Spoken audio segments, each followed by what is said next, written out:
Bismillahirrahmanirrahim. Assalamualaikum warahmatullahi wabarakatuh. Waalaikumsalam warahmatullahi wabarakatuh. Perkenalkan, kami dari kelompok Angel akan mempresentasikan materi pertama, yaitu konsep mortalitas. Untuk mengefisienkan waktu, saya persilahkan kepada teman kelompok saya.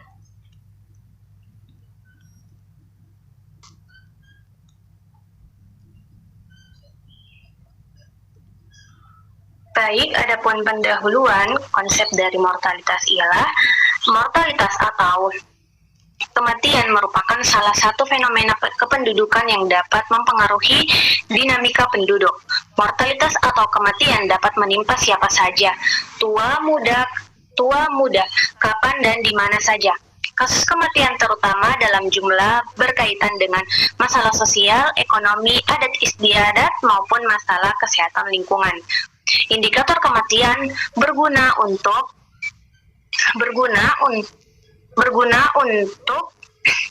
memonitor kinerja pemerintah pusat maupun lokal dalam peningkatan kesejahteraan masyarakat. Informasi mengenai kematian juga diperlukan untuk kepentingan proyeksi penduduk guna perencanaan pembangunan. Kemudian, adapun penyebab kematian ialah kematian dewasa umumnya disebabkan karena penyakit menular, penyakit degeneratif atau penyakit yang mengiringi proses penuaan seperti jantung, diabetes, stroke, kecelakaan atau gaya hidup yang berisiko terhadap kematian. Kematian bayi dan balita umumnya disebabkan oleh penyakit sistem pernapasan bagian atas dan diare, yang merupakan penyakit karena infeksi kuman. Adapun faktor gizi buruk juga menyebabkan anak-anak rentan terhadap penyakit menular, sehingga mudah terinfeksi dan menyebabkan tingginya kematian bayi dan balita di suatu daerah.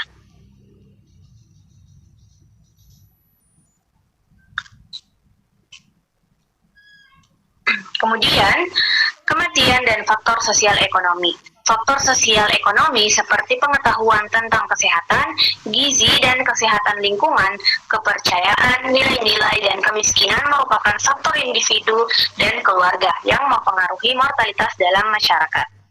Tingginya kematian ibu merupakan cerminan dari ketidaktahuan masyarakat mengenai pentingnya perawatan ibu hamil dan pencegahan terjadinya komplikasi kehamilan.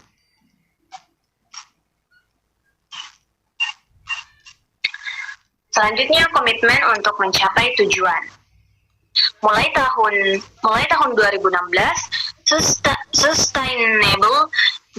Sustainable Development Goals dari tahun 2015 sampai 2030 secara resmi menggantikan Millennium Development Goals.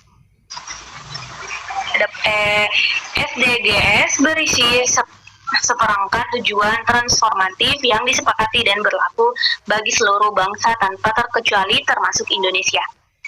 Terkait dengan kesehatan, tujuan SDGs nomor 3 di Indonesia adalah kesehatan yang baik, yaitu menjamin kehidupan yang sehat dan mendorong kesejahteraan bagi semua orang di segala usia.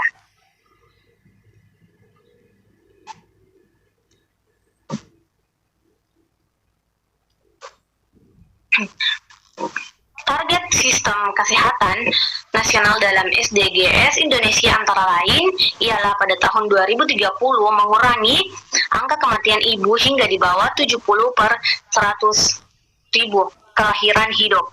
Target nomor 3 C1 pada tahun 2030 mengakhiri kematian bayi dan balita yang dapat dicegah dengan seluruh negara berusaha menurunkan angka kematian bayi atau neonatal setidaknya hingga 12 per 1000 kelahiran hidup dan angka kematian balita 20 per 1000 kelahiran hidup. Target 3,2.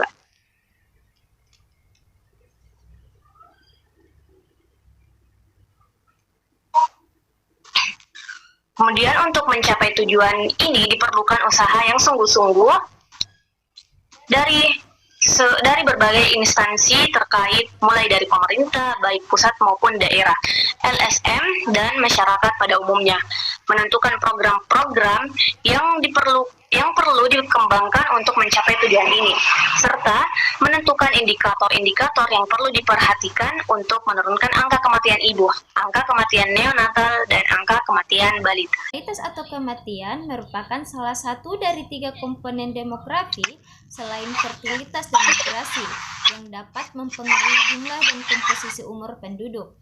Menurut konsepnya, terdapat 3 keadaan vital: lahir, hidup, lahir, mati, dan mati, yang masing-masing itu bersifat mutually eksklusif. Artinya, ketiga kejadian tersebut tidak mungkin terjadi bersamaan. Nah, Organisasi Kesehatan Dunia atau WHO ini mendefinisikan kematian sebagai suatu peristiwa menghilangnya semua tanda-tanda kehidupan secara permanen yang bisa terjadi setiap saat setelah kelahiran hidup.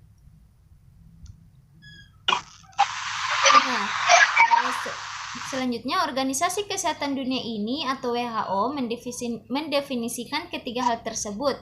Yang pertama itu lahir hidup atau life birth adalah peristiwa keluarnya hasil konsepsi dari rahim seorang ibu secara lengkap tanpa memandang lamanya kehamilan, dan setelah perpisahan itu terjadi, hasil konsepsi bernafas dan mempunyai tanda-tanda hidup seperti denyut jantung, denyut tali pusat atau gerakan otot. Selanjutnya lahir mati atau peristiwa menghilangnya tanda-tanda kehidupan dari hasil konsepsi sebelum hasil konsepsi tersebut dikeluarkan dari rahim ibu, sehingga lahir mati tidak termasuk sebagai pengertian hidup maupun mati. Selanjutnya mati atau death adalah suatu peristiwa menghilangnya semua tanda-tanda kehidupan secara permanen yang bisa terjadi setiap saat setelah kelahiran hidup.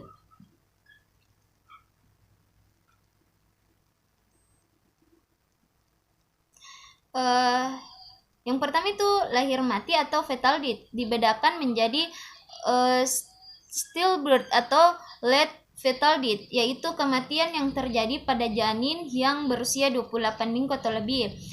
Yang kedua aborsi, yaitu kematian janin yang terjadi pada kehamilan sebelum 28 minggu. Ada 2 macam aborsi, spontaneous dan induced. Infant mortality itu dibedakan menjadi 3. Yang pertama, perinatal mortality adalah kematian yang terjadi pada bayi meninggal sebelum berusia 1 minggu. Yang kedua itu neonatal mortality adalah kematian yang terjadi pada bayi sebelum berumur 28 hari. Dan yang ketiga postnatal mortality adalah kematian yang terjadi pada bayi yang berumur antara 28 hari sampai sebelum 1 tahun.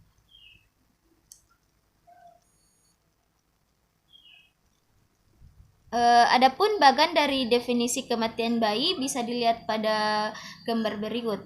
Mungkin itulah tadi pemaparan materi pertama, yaitu konsep mortalitas dari kelompok kami. Sekian dan terima kasih. Wassalamualaikum warahmatullahi wabarakatuh.